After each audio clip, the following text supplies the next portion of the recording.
This episode is brought to you by Progressive Insurance. Do you ever think about switching insurance companies to see if you could save some cash? Progressive makes it easy. Just drop in some details about yourself and see if you're eligible to save money when you bundle your home and auto policies. The process only takes minutes, and it could mean hundreds more in your pocket. Visit Progressive.com after this episode to see if you could save. Progressive Casualty Insurance Company and Affiliates. Potential savings will vary. Not available in all states. There's one thing that will forever change the way you sleep, and it's the softest 100% organic cotton bedding from Boll & Branch. You'll fall asleep faster, wrapped in the most luxurious comfort. You'll never sleep hot again with airy blankets, cloud-like duvets, and breathable sheets. You'll experience pure comfort on night one and feel your bedding get softer with every wash. Discover the difference with 15% off your first order at bollandbranch.com with code CUMULUS. Exclusions apply. See site for details.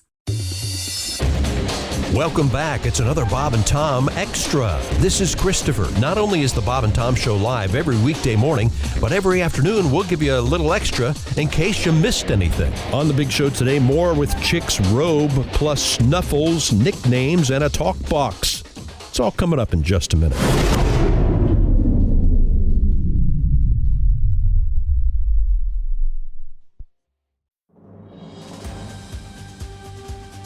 This episode is brought to you by Progressive Insurance. Fiscally responsible, financial geniuses, monetary magicians. These are things people say about drivers who switch their car insurance to Progressive and save hundreds. Because Progressive offers discounts for paying in full, owning a home, and more. Plus, you can count on their great customer service to help you when you need it, so your dollar goes a long way.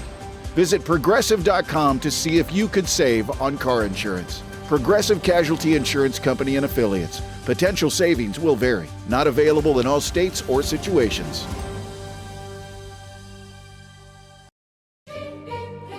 This episode is brought to you by Prime Video. In the small town of Holland, Michigan, nothing is ever what it seems. Behind the tulip festivals and pretty houses lay dark secrets that threaten to tear a marriage apart. Nicole Kidman stars in this darkly twisted thriller about a wife and mother whose quest to uncover her husband's secrets may get her more than she bargained for. Holland, streaming on Prime Video March 27th. I saw her standing in a corner with a corn dog in her hand. By the way she took the first bite, I knew I was her man. Yeah. Never mind the lazy eye, she's got that looks off to the right. She can see behind her when there's danger at night. We got a corn dog love, rub-a-dub-dub, sitting in a tub. It's a kind of love that Daddy's been dreaming of. Corn dog love. Corn dog love. Now, some more Bob and Tom. You want it. You need it. You can't live without it. This is Bob and Tom Extra.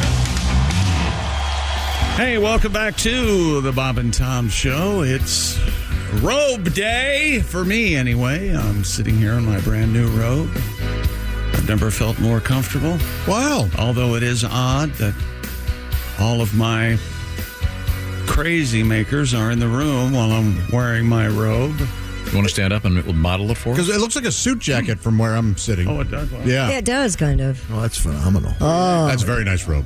Yeah. Yeah, it's a it's good cut. probably about 2-inch checks. Large checks. You cut quite a figure. It's called a buffalo plaid. Your irritation and disgust No. is not gone lost You on look me. like a kind of a Hugh Hefner. No, you look like a Kevin Costner. You're at Yellowstone, sitting in front of the fire with a bourbon. Well, we've got to kill him. Oh, that's Take very him to the good. train station, Take him Rip. to the train station, Rip. Nice. And that's what happens. Yeah, there's been some reference. I have Ever watched Yellowstone? No, not yet. I want to. I have the answer to We our just spoiled question. the whole thing. Son of a... You were asking who the dog was that when you'd give him the dog biscuit, he'd go and hug himself and then go floating. Yeah. It's Snuffles from the Quick Draw McGraw show. Loved Quick Draw. And I think this audio may work. Oh. Calling the dog. That's Quick Draw. Remember Quick Draw, McGraw? That is Quick Draw? That's Quick Draw, yeah. I think Dawes Butler. I mean, here we go. Did you hear the whistle? No, that's the dog pointing at his mouth. I can't stand it. There was a whistle. Calling the dog. It's a visual. Yeah, he's got to explain. Okay, then what happens? But the dog is behaving like every dog, looking at you, pointing at his mouth, going, yes, yes, yes, yes, yes. Pointing at his mouth. Here you are. Catch. What happened there? He's hugging himself. Why is he hugging himself? And then he lies down, and he... Sounds like he's having an orgasm. And then he moves his feet and goes floating upward, and then he goes down. Boy, you can tell someone owned a dog. I'm answering the question, Josh. Someone asked. Not all of us are just cat lovers. I like dogs. Mm-hmm. Why don't you get one then? Oh boy. I don't want to. I'm a better dog uncle than I am a dog owner. Yeah. Okay. Plus, the one time I did get a dog, and I mentioned it on the air, you shut it down so fast. You couldn't have been quicker to dismiss it. What kind of dog was it? Not the one that you like. That's why. That was the problem. Yeah. Sorry, that was the problem. I remember. I now remember too. Yeah. Okay. Yeah. It's all rushing back. Now, any PTSD survivor, we were tell you. We were discussing names. And like people names? Yeah, I remember we had that nice letter from Chad Dagme, whatever it was. Dagley, yeah. Dagley. This guy, Dear Bob and Tom Show, my last name is Roosh. Roosh. Whoosh. In high school, everyone called me Roosh Bag. I bet they did. I bet. I hope in a ribbing way. I think he must like it. He wouldn't have. Roosh douche. Okay. Well, I'm sorry. We have to get back to the sports page. I'm trying to remember do you guys remember any of the nicknames that you for people when you were in high school? Yeah, we had Turtle. Turtle? Mm-hmm. What was Turtle about? He kind of looked like a turtle. Oh, Turtle, he had a little face like a turtle. Like no neck. What was the turtle in the cartoon? Touche Turtle? Yeah, like Touche Turtle. He kind of looked like that. Mitch McConnell kind of looks like a turtle, doesn't he? Oh, a little bit. Yeah, a little bit. Mm-hmm. Yeah. There are turtly people out there. We had Daybuzz and Mountain and me, of course, Chuck's Deluxe. Chuck's Deluxe. I love that nickname. Cubby. God, who else did we have? Cubby's name was Alfred. Yeah. We had Boner. And he hated to be called Alfred. Boner. Even the teachers called him Boner. Well, they weren't supposed to, but occasionally it slipped out. His Boner? His last name. Boner slipped out? No, that's right. His name. Everyone called him Boner. Must have got detention for that. He got jail time. Yeah, that'd be. I'm Where's sorry. Boner? Oh, he's upstairs. Sorry, I brought it up. He's in juvie. I'll do it again. Doing a nickel for whipping it out. We had a guy named We had a guy named Tree. Rick Mischel, football player, about 6'7", I think. Oh, okay, yeah. He didn't talk. We had a guy, and I can't remember what we called him. He was a couple years older than I was, but he wore a suit to school every single day, and everybody made fun of him. And then about, like, at the 10-year reunion, because I was the DJ for their reunion, he made more money than all of the kids in the room put together. He's so successful. I was like, yeah, you go. Well, I wish I could think of his nickname, though. Boy, they would rib that kid. I felt so bad for him. We had chicken. Not anymore. Chicken chest. We had that. He had it looked like a chicken. He had his chest went out. Huh. In an abnormal way. We all thought. So we called him chicken chest. So did all the people on the football team have nicknames? I'm trying to I think a lot of them. Did you have one? Deluxe. Oh, that's right. Chuck's Deluxe. Yeah. It's a great name. Nice. I can't think of any others. I will, and I'll just yell them out. Okay, when they come to you. In the meantime, and that's sports. Oh, I wasn't expecting that. Yeah. Okay. Do we want to hear? Rocky, this is what you farted for. The Australian call of the winning touchdown in this year's Super Bowl? Oh, sure. Here we go. Mahomes takes the snap, runs out right, throws. Hartman takes the catch, and the winning touchdown is scored. The legend of Patrick Mahomes grows. An overtime win as the Chiefs' kingdom becomes a dynasty, and Patrick Mahomes heads off on his lap of honor. Helmet raised. The great one. And once again, he wasn't really sure if it was called a touchdown or not. Mahomes takes the snap, runs out right, throws. Hartman takes the catch, and the winning scored. The winning touchdown. Yes, that's right. There you go. Shrimps on the Barbie, Paul Hogan. And Chiefs Kingdom. Chiefs. That's what they call the Chiefs fans call it Chiefs Kingdom. Yeah, not Chiefs Nation. That's here. No, their kingdom here. Okay, no, it's a dynasty. Dynasty. That's exactly right. Yes. We have Christy Lee over there at the news desk. Anything going on over there? Yeah, and I know how much you love it when I'm the Grim Reaper, but we do start with a sad note. Oh, no. Mm-hmm. The electronic device known as the talkbox became famous thanks to Peter Frampton, our good friend, on his 1976 album, Frampton Comes Alive. Bob Heil, is it Heil? H-E-I-L? Let's go with Heel. Let's go with Heel. The inventor of the talkbox I'm pretty sure it's Heil. has passed away at the age of 83. The invention was used by several rock legends to modify their voice, but most notably Peter Frampton on Frampton Comes Alive, Joe Walsh. Now, what's he doing here, Tom?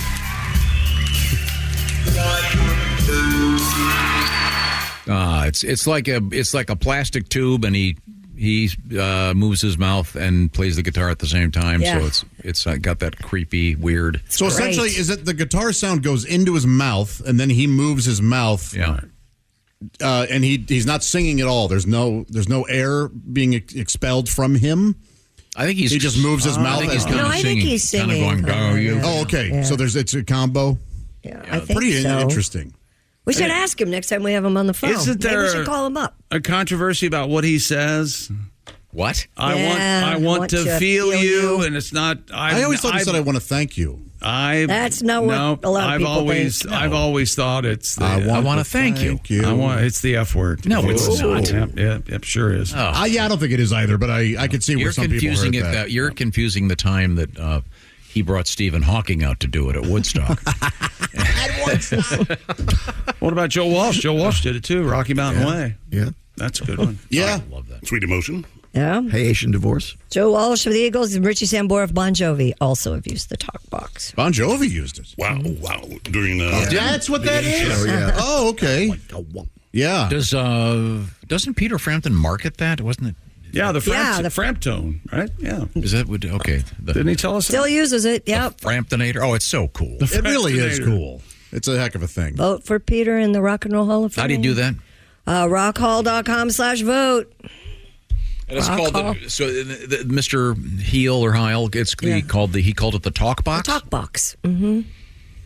The talking box is my favorite ventriloquist in Vegas. Mm-hmm. It's an all-female act. Oh, it's a filthy show. Yeah. Very dirty. It's all right. Ooh. Don't take the kiss. Yeah. Remember Sherry Lewis? And she did it with a clam chop. It was lamb chop? Lamb chop. And I think Sherry Lewis's daughter's doing it now. Is she really? Yeah, lamb chop's back. Way to forge your own path there. I used to love lamb chop. It's a tribute. Sorry to goodbye to the inventor of the try to be your daughter. I mean, I'd kind of like to. How did this guy even get the idea to do this? What a weird. Yes, so odd. What an odd. Hey, I know if I took my guitar through this tube, but cool. It's very cool. I wonder if they'll do his eulogy through it. I sure hope not. We are gathered here today. Do you have any idea what you just said? Yeah, I said we are gathered here today as if it came through a talk box. That was the essence of the joke there. It's probably fairly unlikely, judging by Christie's disdain for my suggestion. I'd give anything for Pete to call right now and say, hey, I was just listening. Talking about my eulogy through my talk box? No, the Heil guy. The Heil guy or heel guy, not what he's going to hear. No, Right, it's the eulogy for the guy that died that invented the thing. Okay. Peter's doing great. Yes, he is. That's what you just said. Speaking of rock and We roll. can fold that robe 4 ways and shove it up. 4 ways. Well, at least the belt, I think. And then pull it out slowly. Not the belt. Pull it out slowly. Okay. Danish scientists have named a 190 million year old fossil after rock icon Alice Cooper. The marine worm, dubbed Serpula alicecooperi, was discovered by amateur geologist Mette Hofstedt before it was studied by a team of researchers from Prague and Denmark. What a stupid name. I never met a Hofstedt I didn't like. I have. Well, many. It's Hofstedt, not Hofstedt. So it's Kind of an honor, don't you think? Yeah, the creature Sure. from a Jurassic period is described as having a crown of tentacles Oh, she had and a- a protective tube. She had a that could period? Hide, And it was bad. It was Jurassic. hide in to avoid predators. It's T-Rex week. Study author Jesper Milan said, I have always thought if somebody deserved to have a fossil named in its honor, it should be Alice. I bet he doesn't like being called a fossil. Well, He's not I wonder that what old. Yeah, no. Alice thinks it's cool. Sure. That's right. Milan added his music has been firmly playing in the background during much of my research, and so thus the name of the worm.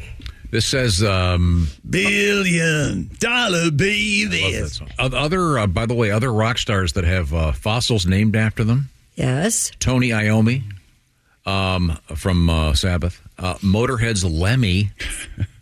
Alex Webster from the band Cannibal Corpse. I'm not familiar with their work. You don't need to be. Okay. Sorry. It's just disgusting. This noise. One of the Ians from Deep Purple, Ian Pace. Uh-huh. There was a time in... Are you sure it's Ian Pace? Yeah. Not Ian, what's the other Ian? Rogers? Gillan. I think at one point everyone in the band had to be named Ian, if I'm not mistaken. Even the roadies. Ask Ace. And then the band Meshuggah. Not Thomas. familiar. Oh, it's a Jewish rock band. Okay, Meshuggah. In any event, those guys all have these critters of ancient stuff named after them. Huh. So it's kind of cool. It's interesting that a guy that wrote Schools Out would have these uber nerds all excited about him. But it's kind of fun, don't you think so? Yeah. This is actually the second fossil that's named after Alice Cooper. Oh, it is? The first one was like a small rodent, but now he's got this worm, so no more Mr. Mice Guy. What are the odds? Evidently pretty high. It was not a setup. It really wasn't. We did not collude on that. No, if so, we would have come up with something better. We would have been embarrassed, had we thought of that in advance. I love his opening riff so much, and then the song really disappoints me every Which one? single time. All of them. Really? Oh. Yeah. That No More Mr. Nice Guy is a great opening riff. Have you ever seen him live? I have. Just saw him a couple years ago. He's great. Yeah, I know. He chops off his head and he has a snake. He has a big hat. He has a big hat. Wait a minute. Hold it. He does. First time hearing about a hat. Top hat. Fantastic show. Got a cool cane. Yep. Always. Snake, if you get a great chance, guitar player. go see him. And he's a very nice guy. I thought that guitar player died, did he? The girl? Oh, dude, no, she's alive. She's alive and well. She's very, very hot and you're very thinking good. of Michael Bruce? Is that his name? No, you're thinking of Steve Hunter and Dick Wagner. Dick Wagner passed away. No, Dick Wagner's Oh, General Dickie Manager of the Wags. Reds. Dick Wagner was great. Before we break, the diner Lou booth. Reed, rock and roll animal. Great artist. Here we go. The diner booth featured in the final episode of The Sopranos, center of a fierce bidding war on eBay. Holston's, the New Jersey diner and ice cream parlor where the scene was filmed, announced it was retiring the famed booth due to structural issues as the restaurant gears up for renovations. So they decided to put the entire booth on eBay, listing it for $3,000. Oh, it's going to be $1 million, I bet. It has since racked up over 232 bids. The top bid, and this was as of Monday morning, so we'll have to figure out what the thing is, but it was $82,000. So I'll find out what the bid is now. If it's Tom, not buy already me that sold. booze. No. No. You know what I'm going to get for you? The stripper pole from the Bada Bang. Oh. That would go for a lot of money, don't you think? Probably. Was that a real place? Did they have a real... I think it was just a warehouse over at Silver Cup or whatever it was. Okay. I don't think it was an actual. Yeah, it'll be interesting to see how high that goes. Wow. I think it's $82,600 was the selling price. Most famous booth since John Wilkes. Yeah. Probably. And he only sold for $10,000. They were hoping for $100,000, but they got $82,600. Oh, that's the final bid? Yes, final bid. Sold. Oh, okay. You got a booth at your house, don't you, Josh? I do, yeah. That's Did so you get cool. did you get a handle on that where the table looks better now? Or is it Yes, bigger? absolutely. Okay. Mhm. Yeah. It's I love it. Is it built into the wall? No, but I have it in kind of a nook area, so it looks like it kind of is. That is so cool. Yeah, I love it. That's where I I sup. It's a nook area? Mm-hmm. Do you do anything over there else? Anything ever Two happened bad on jokes. the No, I have a Right. nookie area. Oh, you do have a nookie area. Okay. I did it all for the nookie. The nookie. I love So the you nookie. can take that cookie. Nookie Little and Limp Biscuit, Cookie. Tom? Nookie and Cookie? Tom, you like Limp Biscuit? I'm not really familiar with their work. Durst? Sounds like a nice tune, though. Nice tune. Sure, Mr. Durst can add a certain pizzazz to it. We'll be right back. It's missing in your a cappella performance. Okay. Is there a photograph of the booth? Yeah, would you like to see it? I mean, it's a booth. Did you not see The Sopranos? And it's got one of those wall boxes sitting on the table. Regular old booth, yeah. You can pick songs from the jukebox. Remember the second to last song they played? The last song that they played famously was Don't Stop Believing. Journey. Don't Stop Believing. Don't know. Can you see that from there? I don't know. Just before that, they played a Little Feat tune. Just a table? Somewhere in that mix. Table with a couple boots. Very cool. What's coming up in the news? Coming up in the news, we have a guy being harpooned. Oh, no. I'd like to. And by the way, you mean this is an actual harpoon, not some kind of slang term for prison sex. I didn't know that was a slang term for prison sex. Everybody thought that when they heard it. Yeah. That's it for another Bob and Tom Show Extra. Catch us on iTunes, Google Play, and Stitcher. For Bob and Tom Extra, this is Christopher. Take care, everybody. Jim Rome takes on sports. Why? Because you're not playing me. With rapid fire takes. Y'all went from the Super Bowl straight to the toilet bowl. He's not over the NFL. The NFL is over him. Scorching debates. All the good, all the bad, all the ups, all the downs. He's the Spitfire of sports smack. Sorry for what I said because it was appropriate when I said it, but I can't say it anymore, dude. You are killing the game. The Jim Rome Show podcast. Follow and listen on your favorite platform.